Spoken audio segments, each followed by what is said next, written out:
Nellore government ఆసుపత్రిలో sanitation విభాగంలో అవినీతి అక్రమాలు జరుగుతున్నాయని తెలిసి నెల్లూరు జిల్లా సేవాదళ అధ్యక్షుడు కొండ అనిల్ కుమార్ ఆసుపత్రి ఉన్నతాధికారులతో కలిసి ఫిర్యాదు చేసేందుకు వెళ్తున్న సందర్భంలో శానిటేషన్ లో పనిచేస్తున్న మనోజ్ కుమార్ అలియాస్ భాగి భరత్ విజయ్లు కొంతమంది మహిళా శానిటరీ వర్కర్లతో కలిసి అనిల్ కుమార్ పై దౌర్జన్యం చేసిన వైనంపై అసలు ఏం జరిగిందని నారద టీవీ ప్రతినిధి అనిల్ కుమార్ ను వివరణ కోరగా అనిల్ కుమార్ ఆ వివాదంపై వివరణ ఇచ్చారు. విందాం.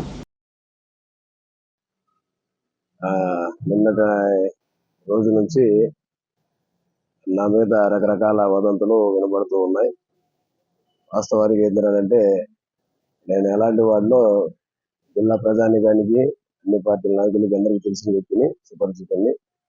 కొండ అనిల్ కుమార్ అని అంటే మీలో ఒకటిగా ఉండేవాడిని.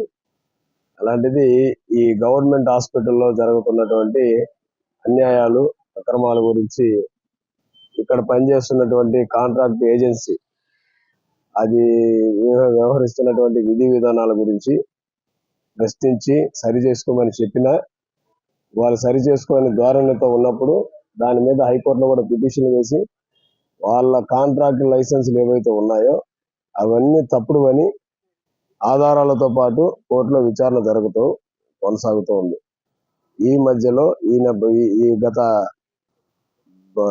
శనివారం రోజు స్థానికంగా ఉండేటువంటి హాస్పిటల్ డెవలప్మెంట్ కమిటీ చైర్మన్ గారు కార్మికుల విధి విధానాలు, పారిశుద్ధ్య కార్మికుల చేత పని చేయించడం కావచ్చు, సూపర్వైజర్ల విధానం కావచ్చు సరిగా ఉందా లేదా ఆకస్మిక తనిఖీలు చేశారు. దానికి కారణం ఏంటంటే ఒక ఉద్యోగం తెచ్చిన తంట, ఒక రికమెండేషన్ ఇచ్చినటువంటి ఇబ్బందులు. బద్దిపూడి గిరి అనేటువంటి బుజుబుజు నెల్లూరు కార్పొరేటరు ఒక కార్మికురాలని తిరిగి ఆమె ఉద్యోగం ఆమెకి ఇప్పించండి అని ఒక ప్రతిపాదనని కమిటీ సభ్యులు బ్రహ్మారెడ్డి గారి దగ్గర పంపించినప్పుడు ఇక్కడ చైర్మన్ గారు దానిని అపోజిస్తున్నాడు, దాన్ని వ్యతిరేకిస్తున్నాడు, లేదా ఆయనకి చెబితేనే పని జరుగుద్ది అనేటువంటి ద్వంద్వార్థం వచ్చే విధంగా ఆయన ఫోన్ నెంబరు, ఆయన పేరు రాసి సదరు అజయల్ కంపెనీలో పనిచేస్తున్న సూపర్వైజర్లుగా ఉన్నటువంటి ఇన్ఛార్జ్ అయినటువంటి విజయ్ కుమారు, అలాగనే సూపర్వైజర్లుగా ఉన్నటువంటి చిన్నసీను, షబ్బీరు, రాంబాబు, వీళ్ళతో కలిసి మనోజ్ అనే వ్యక్తి అందరూ కలిసి వాళ్ళలో ఎవరు పంపించారో తెలియదు, మొత్తానికి పంపించారు.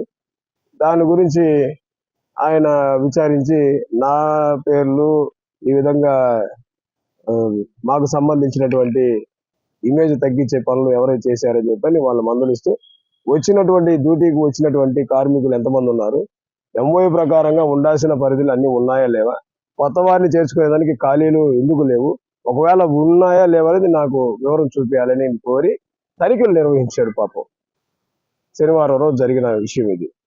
11:30 నుండి మధ్యాహ్నం 2:30 దాకా తనిఖీలు నిర్వహించాడు. తనిఖీలు ఎలాంటి నిర్వహించాడంటే ప్రతి ఫ్లోర్కి వెళ్ళాడు, ప్రతి వర్కర్ని కలిశాడు, ప్రతి సూపర్వైజర్ని కలిశాడు. అయితే 110 మంది డ్యూటీలో విధులు నిర్వహిస్తున్నారు సార్ కార్మికులు అని చెప్పినటువంటి ఇదే 10 మంది సూపర్వైజర్లు లాస్ట్కి ఏమయ్యారంటే 92 మందిని మాత్రమే లెక్క చూపించారు. ఆ తర్వాత లెక్కల్లో కనిపించగా సార్ వాళ్ళు అటు పోయారు ఇటు పోయారు అని చెప్పేసి అని బుకాయిస్తూ ఉన్నారు. ఈ లోపల ఇక్కడ ఒక 16 మంది కొత్త నియామకాలు జరిగాయి అనే సంగతిని నేను బయట పెట్టాను. దాని గురించి చైర్మన్ గారి దృష్టికి తీసుకెళ్లి సార్ ఇక్కడ 16 మంది కొత్త వారిని జాయిన్ చేసుకున్నారు, ఇప్పటికే ఉన్న వాళ్ళకి జీతాలు ఇవ్వట్లేదు, చేస్తున్న వాళ్ళ జీతాలు కూడా సరిగా ఇవ్వకుండా కోతలు విధిస్తున్నారు, పైగా ఇప్పుడు కొత్తగా జాయిన్ అయితే వాళ్ళకి జీతాలు ఎవరు ఇవ్వాలో కూడా తెలియని పరిస్థితి ఇప్పుడు నెలకొంది, కాంట్రాక్ట్ టెండర్ కూడా రేపు నెలలో మారే పరిస్థితులు ఉన్నాయి అని చెప్పినప్పుడు సదరు చైర్మన్ గారు దానికి సానుకూలంగా స్పందించి ఇన్ఛార్జిగా వ్యవహరిస్తున్నటువంటి విజయ్ని, సూపర్వైజర్గా ఉన్నటువంటి రాంబాబుని, చిన్నసీనుని, షబ్బీర్ని, మిగతా ఉన్నటువంటి ఇంకో కొంతమందిని అందరితో కూడా ఏమన్నాడంటే కొత్తగా చేరినటువంటి వారిని ఆపేయండి, అనుమతులు తీసుకోకుండా జాయిన్ అయిన వాళ్ళని ఆపేయండి, రేపు సమస్య వస్తే హాస్పిటల్కి చెడ్డ పేరు వస్తుంది అనేటువంటి ఉద్దేశంతో ఆయన క్లియర్ గా చెప్పడం జరిగింది. అయితే ఈ క్రమంలో ఆ సదరు విషయాన్ని బయట పెట్టినందుకు గాను మరదలు గ్లోరీ అనే అమ్మాయి ఇక్కడ 1 సంవత్సరం నుంచి డ్యూటీ చేస్తూ ఉంది. అయితే డ్యూటీ చేస్తున్న క్రమంలో ఆ అమ్మాయి అదే శనివారం రోజు 11:30 నుండి పర్మిషన్ మీద ఎంసీహెచ్కి వెళ్ళి ఎంసీహెచ్ నుంచి మెడిసిన్ రాపించుకొని అపోలో మెడికల్కి వెళ్ళి మెడిసిన్ తెచ్చుకోవడానికి నర్సుకి, ఆమెతో పాటు పనిచేసే వర్కర్కి, పనిచేసేటువంటి సూపర్వైజర్కి అందరికి చెప్పి వెళ్ళింది. కానీ ఇక్కడ వీళ్ళు చేసినటువంటి స్కాములు బయట పెట్టినందుకు గాను వాళ్ళు నన్ను ఏం చేయలేక నా మరదలు అనేటువంటి కారణంగా ఆ అమ్మాయి మీద ఏమని చెప్పారనంటే రకరకాల వదంతులు సృష్టించి అమ్మాయి డ్యూటీలు చేయట్లేదు, అది చేయట్లేదు, ఇది చేయట్లేదు అని రకరకాల అభియోగాలు చేశారు. చేసిన వెంటనే ఇదంతా తెలుసుకున్న నేను నేరుగా ఎవరికి చెప్పలేదో, ఎవరికి ఆడ పర్మిషన్ తీసుకోలేదు, వాళ్ళని అడిగితే తీసుకున్నారు సార్, పర్మిషన్ మీదనే వెళ్ళిందని సదరు వార్డులో పనిచేసేటువంటి నర్సులు కావచ్చు, అధికారులు అందరికీ చెప్పడం జరిగింది. అయితే అదే సమయంలో నేనేమన్నానంటే ఇది ఈ విధంగానే జరుగుతుందా, ప్రతిసారి ఇదే విధంగా జరుగుతుందా అని చెప్పేసి అని నేను చైర్మన్ గారు మాట్లాడుకునేటప్పుడు ఈ రోజే కాదు సార్, పోయిన నెలలో కూడా నేను ఓటీలో చేస్తాను, ఈ రోజు చూస్తేనేమో పని బాటు చేయని వాళ్ళని తీసుకొని వచ్చి రకరకాల వాళ్ళకి అనుకూలమైన వాళ్ళని కూర్చోబెట్టుకొని కూడా జీతాలు ఇస్తున్నారు, పని చేసే వాళ్ళని ఎట్ట పడితే అట్ట రిలీవర్ కానీ అట్టని ఇట్టని ఇబ్బంది పెడుతున్నారు అని ఆ అమ్మాయి బాధలు చెప్పినప్పుడు నేనేమన్నానంటే వెంటనే దానికి ఒకటే మాట చెప్పా, ఆడకూతుర్లని లోకువ చేసి సూపర్వైజర్లు మేము శాసించే వాళ్ళం అనేటువంటి అహంకారుల ధోరణితో ఏ సూపర్వైజర్లైనా అనధికారికంగా అనవసరంగా కార్మికుల మీద కానీ లేకపోతే మహిళల మీద కానీ ఏదన్నా దుష్ప్రభావం చూపించినా ఆలోచన చేసినా మొహమాటం లేదు, వాళ్ళకి తోలు ఒలిపిస్తాను అని ఆడవాళ్ళ మీద పెత్తనం చేసేటువంటి అనవసరంగా పెత్తనం చెలాయించేటువంటి సూపర్వైజర్లని నేను అనేది వాస్తవం. అది మహిళలను ఉద్దేశించి కాదు, మహిళలను ఇబ్బంది పెడుతున్నటువంటి ఇక్కడ సూపర్వైజర్లు ఎవరైతే ఉన్నారో వాళ్ళను ఉద్దేశించి ఈ మోనోపోలీ అంటే నియంతృత్వ పరిపాలనతో నడిపిస్తున్నటువంటి సూపర్వైజర్లు ఎవరైతే ఉన్నారో వాళ్ళని మాత్రమే నేను దృష్టిలో పెట్టుకొని, అంటే వీళ్ళు ఏం చేశారో తెలుసా, ఈ సదరు సూపర్వైజర్లు వాళ్ళని అనిన దాన్ని మహిళలకి ఆపాదించేశారు. కాబట్టి ఈ మహిళల్ని నేను అనింది లేదు. అయితే 147 మంది ఎంఓఏ ప్రకారంగా ఉండాల్సినటువంటి కార్మికులకు గాను 132 మంది మాత్రమే ఉన్నారు, అంటే ఇంకా 15 మంది పదవులో ఉన్నారు. అట్లాంటిది ఈ ఎంఓఏ నిబంధనల ప్రకారంగా ఉండాల్సినటువంటి కార్మికులు లేకపోగా అనధికారికంగా ఒక 30 మంది ఎఫ్ఎన్ఓని నియమించుకొని ఈ హాస్పిటల్లో ఉన్నటువంటి అజైల్ సెక్యూరిటీ కంపెనీ అక్రమాలకు పాల్పడింది. దాని మీద కూడా గతంలో కలెక్టర్ గారికి నివేదించడం జరిగింది. ఇక్కడ హాస్పిటల్ ఉన్నత వైద్యాధికారులకి పరిపాలన విభాగంలో వాళ్ళకు కూడా నేను ఫిర్యాదు చేయడం జరిగింది. ఇవన్నీ చేసి ఆ అక్రమాలను ఆపండి, ఎవరు విధులు వాళ్ళకి ఇవ్వండి, హాస్పిటల్ పారిశుధ్యాన్ని జాగ్రత్త కాపాడండి, హాస్పిటల్ని వచ్చేటువంటి వైద్యులకి సౌకర్యాలు మెరుగ్గా ఇవ్వండి అని నేను గతంలో కూడా చెప్పాను. అదే మహిళల గురించి గతంలో సత్య గారు వచ్చినప్పుడు, సత్యకుమార్ యాదవ్ గారు వైద్య శాఖ మంత్రి గారు వచ్చినప్పుడు డయాలసిస్ సెంటర్ ఓపెన్ చేయడానికి వచ్చినప్పుడు అదే టైంలో ఇక్కడ పారిశుద్ధ కార్మికులకు జీతాలు సరిగా ఇవ్వటం లేదు, వాళ్ళకి జీతాలు ఇవ్వండి, వాళ్ళ కష్టాన్ని దోచుకుంటున్నారు, అజైల్ కంపెనీ మీద చర్యలు తీసుకోండి అని చెప్పిన వ్యక్తిని నేను. నా మీద ఒక బుడ్డబుడంకాయ అనేటువంటి వ్యక్తి పిల్లోడు ఏదో కొత్తగా బ్లాక్ మెయిలింగ్ బిజినెస్ చేసుకుంటా ఉన్న క్రమంలో నా మీద కూడా అతని బలం చూపించాల్సిన పరిస్థితి ఏదో తారసపడ్డట్టుంది. అందుకని కొంతమంది ఎఫ్ఎన్ఓలుగా పని చేయకుండా, కార్మికులుగా ఏం చేయకుండా ఏదో వాళ్ళకి నచ్చిన పని చేస్తే మేము ఎఫ్ఎన్ఓలు చేసేసాం అని చెప్పుకునేటువంటి ఆ 30 మంది చేత హడావిడిగా నిన్న అదే విధంగా శనివారం రోజు హడావిడి చేశారు. అయితే ఒకటే చెప్పి అందరికీ, నేను ఆడకూతుర్లు కాదు మగవాళ్ళను కూడా అనవసరంగా ఎప్పుడు మాట్లాడింది లేదు. అసలు ఆడకూతురుతో మాట్లాడితే నేను చాలా అరుదు, అలాంటిది మిమ్మల్ని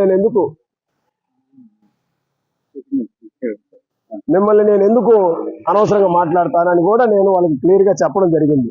అయితే ఈ సందర్భంలో అనవసరంగా నా మీద బురద చల్లి, నా మీద దుర్భాషలాడి, ఆఖరికి నా మరదల్ని చంపి దాన్ని ప్రమాదకరంగా జరిగింది, యాక్సిడెంటల్ గా డెత్ జరిగింది అనేటువంటి ఒక ప్రణాళికను కూడా సిద్ధపరచుకున్నారు.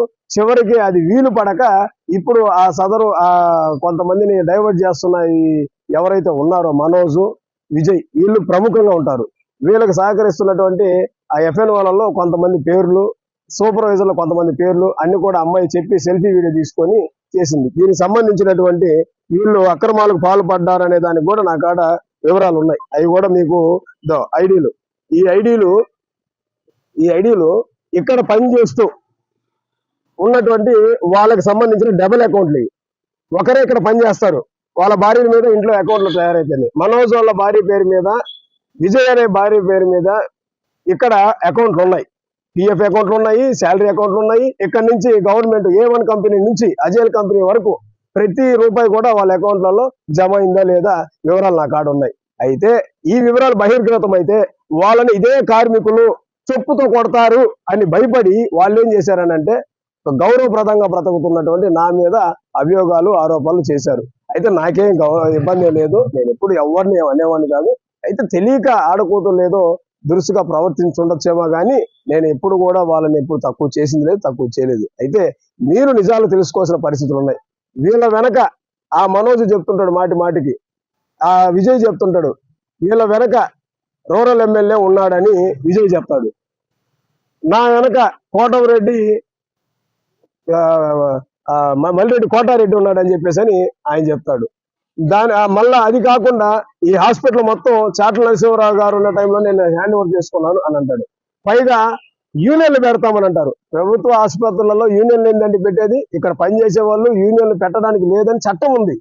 అయితే వీళ్ళు చట్టాన్ని ఉల్లంఘించి దోచుకోవడానికి అంబేద్కర్ ఫోటో పెట్టుకొని మనోజ్ కానీ అక్కడ హాస్పిటల్ పక్కనే క్యాజువాలిటీకి ఎదురుగా దేవాలయం ఉంది, దాని పేరు చెప్పుకొని విజయ్ గాని ఎన్ని రూపాయలు దండుకున్నారో, ఎన్ని లక్షల రూపాయలు పోగులు చేసుకున్నారో, ఎంత జులాయితనంగా తిరిగారో అది అందరికీ తెలుసు.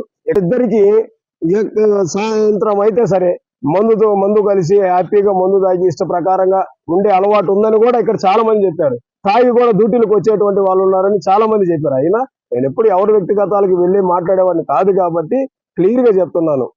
మనోజ్ అలాగనే ఈ విజయ్ అనేటువంటి వాళ్ళు ఎవరైతే డబుల్ అకౌంట్లు వాళ్ళ భార్యల పేరు మీద అకౌంట్ తయారు చేసి ఇక్కడ కార్మికుల పొట్టలు ఎవరైతే కొడుతున్నారో వాళ్ళకి ప్రమాదం వాటిల్లింది కాబట్టి వీళ్ళ వెనకాల చాట్ల నరసింహారావు, మల్లిరెడ్డి కోటారెడ్డి గారు, అలాగనే రూరల్ ఎమ్మెల్యే గారు ఉన్నారని వీళ్ళు ఇక్కడ ప్రచారం చేసుకొని అనవసరమైన రాద్ధాంతాలు సృష్టిస్తూ, అల్లర్లు సృష్టిస్తూ, హాస్పిటల్ డెవలప్మెంట్ కి గండి పొడుస్తూ, ప్రభుత్వ ధనాన్ని దుర్వినియోగం చేస్తూ ఇష్టారాజ్యంగా దోచుకుంటూ ఉన్న వాళ్ళకి అనవసరమైనటువంటి నిందలు అపనిందలు వేసేసి వాళ్ళని పరివేయటం, కొత్త వాళ్ళ దగ్గర లంచాలు తీసుకొని ఉద్యోగాలు పెట్టడం ఇవి చేస్తున్నారు.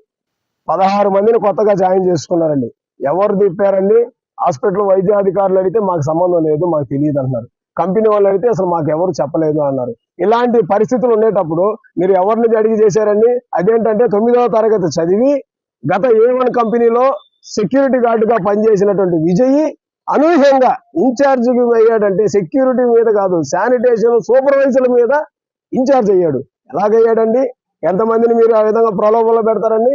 మీకు ప్రలోభాలు పెడితే భయపడాలా? మీరు ప్రలోభాలు పెడితే భయపడకపోతే మీ దగ్గర ఉన్నటువంటి ఆ 25-30 మందిని FNOలుగా పనిచేస్తున్న ఆ లేడీస్ ని పైకి ఉసుగొలుపుతారా? ఎంతవరకు కరెక్ట్? కాబట్టి అధికారులు మీరు స్పందించండి, నాయకులు మీరు స్పందించండి. ఇలాంటి బ్లాక్ మెయిలర్ ని ఎంటర్టైన్ చేయబాకండి. వీళ్ళ వల్ల ఈ రోజు మీ స్వార్థం కోసమో లేకపోతే మీ మెప్పు కోసమో మీ మెహర్బాని కోసమో వాళ్ళని ఈ రోజు పెంచుతున్నారు. రేపు వాళ్ళే మీకు సమస్యలు తెచ్చి పెడతారు.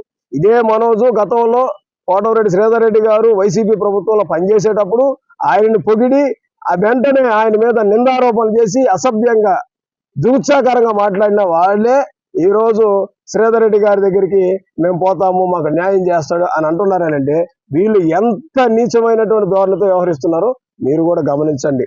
కాబట్టి జిల్లా అధికారులందరూ కానీ, హాస్పిటల్ వైద్యాధికారులు కానీ, హాస్పిటల్లో ఉన్నటువంటి ప్రతి ఒక్కరు కానీ, ఇక్కడ బాధించబడుతున్నటువంటి మహిళలు అనగా ఇక్కడ కార్మికులుగా ఉంటున్నటువంటి మహిళలు, మీకు ఏ విధమైన భయం లేదు. నేను ఎవరిని కూడా దురుసుగా మాట్లాడడం కానీ అనవసరంగా అనుచిత వ్యాఖ్యలు చేయడం కానీ చేయలేదు. వీళ్ళు వాళ్ళ తప్పులు కప్పిపుచ్చుకునేదానికి ఆ తప్పును ఇంకొకరి మీద ఆపాదించాలనేటువంటి ఆలోచనతో నా మీద రుద్దినటువంటి ఇది. దీని గురించి విచారణ అనవసరమైన వీళ్ళకి ఇవ్వాల్సిన అవసరం లేదు. ఏదైనా ఉన్నట్లయితే మీ గురించి మంత్రి గారికి కూడా ఫిర్యాదులు చేసి, మంత్రి గారు మీకు చూపిస్తానండి, ఇదిగోండి సత్యకుమార్ గారు మంత్రి గారికి చెప్పి నా లెటర్ యాడ్ మీదనే నేను వెంటనే ఇదిగోండి సమస్యల వలయంలో పెద్ద హాస్పిటల్ ఉంది, ఇదిగోండి చూడండి. ఎందుకు ఇదంతా చెప్తున్నానంటే దీంట్లో ఎవరైతే అనుచిత వ్యాఖ్యలు చేశారో, మహిళల మీద దురుసుగా ప్రవర్తించారని చెప్పుకుంటున్నారో వాళ్ళకి తెలియదేమో, వాళ్ళు ఈ వర్కర్ల మీద ధర్నాలు చేత చేయించి వాళ్ళ చేత లంచాలు తెచ్చుకొని తింటున్నారు వీళ్ళు, బ్లాక్ మెయిలింగ్ చేసుకుంటూ. కానీ నేను వాళ్ళు నాకే సంబంధం లేకపోయినా మా పార్టీ సిద్ధాంతం ప్రకారం ప్రజలకు సేవ చేయాలనే చిత్తశుద్ధి నాకు ఉండటంతో ఇదిగోండి వివరాలు, ఆధారాలు పూర్తిగా ఉన్నాయి. కంపెనీ మీద కేసులు కూడా మీకు త్వరలో విడుదల చేస్తాను. అందరికీ నమస్కారం, ఉంటాను.